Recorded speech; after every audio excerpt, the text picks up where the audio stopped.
Social media पर विज्ञापन और प्रोडक्ट्स के एडवर्टाइजमेंट के लिए सरकार ने एक गाइडलाइंस जारी कर दी है। उपभोक्ता मामलों के मंत्रालय की ओर से जारी गाइडलाइंस में इन्फ्लुएंसर और सेलिब्रिटीज के लिए दिशा निर्देश जारी किए गए हैं। आखिर क्या है ये दिशा निर्देश, देखिए।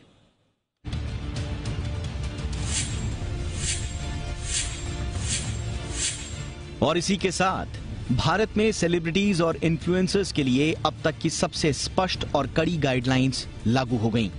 जी हां, अब तक धड़ल्ले से सेलिब्रिटीज और इन्फ्लुएंसर्स सोशल मीडिया, अखबारों और टीवी पर उन प्रोडक्ट्स का विज्ञापन करते हैं जिनका वो खुद कभी इस्तेमाल शायद नहीं भी करते हों। उनकी फैन फॉलोइंग इतनी होती है कि उनके एड में आते ही प्रोडक्ट आनन फानन में बाजार में पकड़ बना लेता है। कई बार ये प्रोडक्ट क्वालिटी और सेहत के लिहाज से खराब भी होते हैं, लेकिन अब ऐसा नहीं हो पाएगा। सरकार ने फर्जी और भ्रामक विज्ञापनों पर लगाम कसने के लिए सख्त गाइडलाइंस जारी की हैं।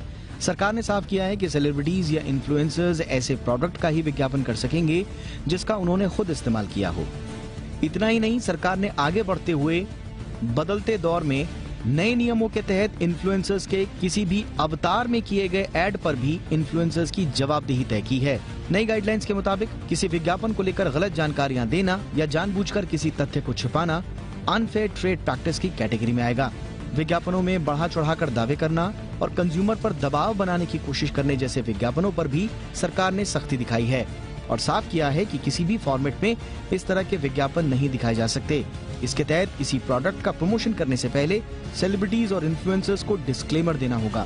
बताना होगा कि उसे विज्ञापन करने के लिए पैसे मिले हैं या नहीं, या विज्ञापन करने के एवज में उन्हें फ्री प्रोडक्ट, गिफ्ट या टिप्स मिला है या नहीं। इतना ही नहीं, प्रोडक्ट को लेकर उनके किसी तरह के आर्थिक हित छिपे हुए अगर हैं तो उन्हें सामने लाना होगा। यानी कंपनी में पार्टनरशिप, प्रोडक्ट की बिक्री से होने वाले लाभ में स्टेक और कंपनी के मालिक या किसी डायरेक्टर के साथ पारिवारिक संबंध हो तो उसे भी साफ और सरल भाषा में इसमें डिस्क्लोज करना आवश्यक होगा। हर सोशल मीडिया इन्फ्लुएंसर्स को हर पोस्ट के साथ डिस्क्लेमर देना होगा। ब्रांड प्रमोशन, स्टॉक रिकमेंडेशन करने के लिए फेवर लिया गया है या नहीं, ये भी बताना होगा।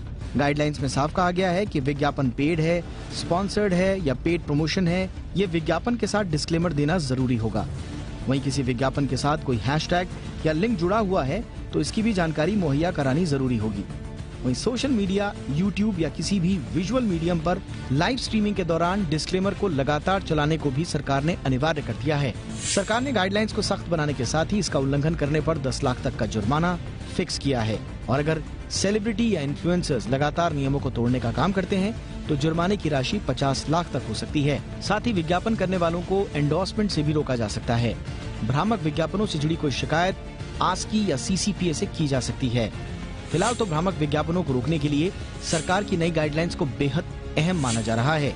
अब देखना ये होगा कि इससे फर्जी विज्ञापनों और बढ़ा चढ़ाकर दिखाए गए विज्ञापनों के साथ ही इन्फ्लुएंसर्स और सेलिब्रिटीज की जवाबदेही तय कर पाने में ये गाइडलाइंस कितनी कारगर साबित होती हैं।